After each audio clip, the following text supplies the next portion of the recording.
পয়লা August শনিবার থেকে ত্রিপুরায় শুরু হলো ভারতের প্রথম সম্পূর্ণ ডিজিটাল জনগণনার প্রথম পর্যায়। এবারই প্রথম জনগণনার সমস্ত তথ্য কাগজের ফর্ম ছাড়াই সম্পূর্ণভাবে মোবাইল অ্যাপ ও ওয়েব পোর্টালের মাধ্যমে সংগ্রহ করা হবে। নির্ভুল তথ্য, সঠিক উন্নয়ন, সমৃদ্ধ ভারতের ভিত্তি, এই মূল মন্ত্রকে সামনে রেখে এই জনগণনা অভিযান পরিচালিত হবে।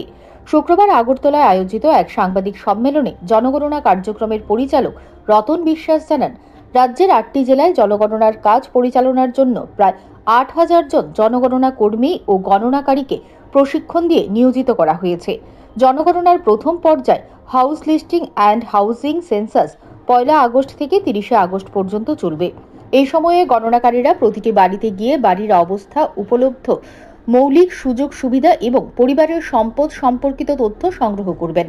জনগণনা কার্যক্রমের পরিচালক রতন বিশ্বাস রাজ্যের সকল বাসিন্দার কাছে সঠিক তথ্য দিয়ে জনগণনা কর্মীদের সহযোগিতা করার আহ্বান জানান। তিনি বলেন, জনগণনা আইন ১৯৪৮ অনুযায়ী জনগণনার দেওয়া সমস্ত তথ্য সম্পূর্ণ গোপনীয় রাখা হবে। পাশাপাশি ডিজিটাল ব্যবস্থায় অত্যাধুনিক নিরাপত্তা ব্যবস্থা থাকায় তথ্যের সুরক্ষা নিশ্চিত করা হয়েছে।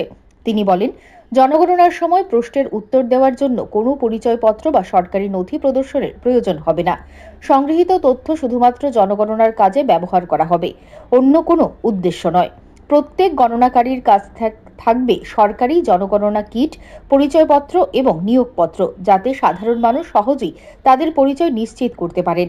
এই জনগণনায় মোট ৩৩টি প্রশ্ন থাকবে, যা মূলত 4টি বিষয়কে কেন্দ্র করে করা হবে: বাড়ির বিবরণ, বাড়ির ধরন এবং নির্মাণে ব্যবহৃত উপকরণ, পরিবারের তথ্য, পরিবারের প্রধানের নাম, সদস্য সংখ্যা এবং বাড়িটি নিজস্ব নাকি ভাড়ার, মৌলিক পরিষেবা, পানীয় জল, বিদ্যুৎ, শৌচাগার, নিকাশি ব্যবস্থা এবং রান্নার জ্বালানির তথ্য, পরিবারের সম্পদ, টেলিভিশন, কম্পিউটার, ইন্টারনেট সংযোগ, মোবাইল ফোন এবং যানবাহনের তথ্য।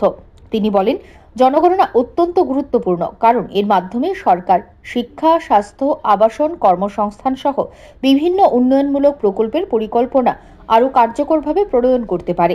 একই সঙ্গে সরকারি অর্থের ন্যায্য বণ্টন এবং প্রকৃত উপভোক্তাদের কাছে জনকল্যাণমূলক প্রকল্পের সুবিধা পৌঁছে দিতে জনগণনার তথ্য গুরুত্বপূর্ণ ভূমিকা পালন করে।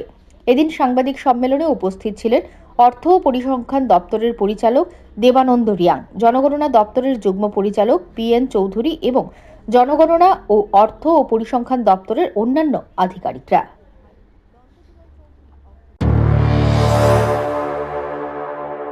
দেশের প্ল্যানিং থেকে শুরু করে ডেভেলপমেন্ট অ্যাক্টিভিটিস থেকে শুরু করে ডিলিমিটেশন থেকে শুরু করে এগুলো সবগুলো বিষয় সেন্সাসের ডেটার মধ্য দিয়ে এগুলো কম্পাইল করে উঠে আসে। প্রতি 10 বছর অন্তর দেশে সেন্সাস হয়। আমাদের দেশের লাস্ট সেন্সাস হয়েছিল 2011 সালে। বিকজ অফ কোভিড আমরা টাইমলি সেন্সাস হয়নি। 15 ইয়ার্স গ্যাপে আবার সেন্সাস হচ্ছে। সেন্সাস আমাদের মূলত একটা আইনের মধ্য দিয়ে হয়। সেন্সাস অ্যাক্ট 1948 আমাদের দেশে আইন আছে। আইন অনুযায়ী সেন্সাসের গুলো হয়। এগুলোর একটা বিষয়, গুরুত্বপূর্ণ বিষয়, নাগরিকরা যারা আছেন, রাজ্যবাসী যারা আছেন, তাদের উদ্দেশ্যে বলছি, এই যে ইন্ডিভিজুয়াল ডেটা ইনফরমেশন যেগুলো কালেক্ট করা হবে, তথ্যগুলো কালেকশন করা হবে, that will be the kept confidential. এগুলো সিক্রেট, নিরাপদ। এগুলো কখনো সেন্সাসের কোনো কাজে, মানে এগুলোকে পাবলিকেশনের ব্যাপারে ইন্ডিভিজুয়াল কোনো ইনফরমেশন কখনো কোনো লেভেলে শেয়ার করা হয় না। দ্যাট ইজ টোটালি সিক্রেট এবং কোনো ম্যাটার না, কনসার্নের কোনো বিষয় নেই। আমি এই আপনাদের মিডিয়াদের মাধ্যমে রাজ্যবাসীর উদ্দেশ্যে বলছি, কারোর মনে যদি কোনো ধরনের কনফিউশন, সন্দেহ থাকে, আমি on camera as a director census হিসেবে বলছি, রাজ্য ভারত সরকারের প্রতিনিধি হিসেবে বলছি, রেজিস্ট্রার জেনারেল অফ ইন্ডিয়ার প্রতিনিধি হিসেবে বলছি, এগুলো টোটালি একদম মানে কনফিডেন্সিয়াল, নিরাপদ। এগুলো কখনো কোনো লেভেলে এগুলোকে করা হয়, ডাটাগুলো কোথাও কোনো শেয়ার করার বিষয় নেই, কোনো ওয়ারিড হওয়ার ব্যাপার নেই। আর আমাদের গণনা কর্মী, ইনোমারেটর যারা যাবেন, তারা they will not ask for any documentary evidence. Documentary evidence চাওয়ার কোনো বিষয় নেই। রাজ্যবাসীর যারা রেসিডেন্ট, যারা তাদের বাড়িতে, তারা মুখে যারা বলবে, যেই ইনফরমেশনগুলো তারা শেয়ার করবে, এটাই আমাদের সিস্টেমের মধ্যে দিয়ে এগুলোই হবে। আর দিস ইয়ার সেন্সাস যেটা হচ্ছে, দ্যাট ইজ 100% ডিজিটাল।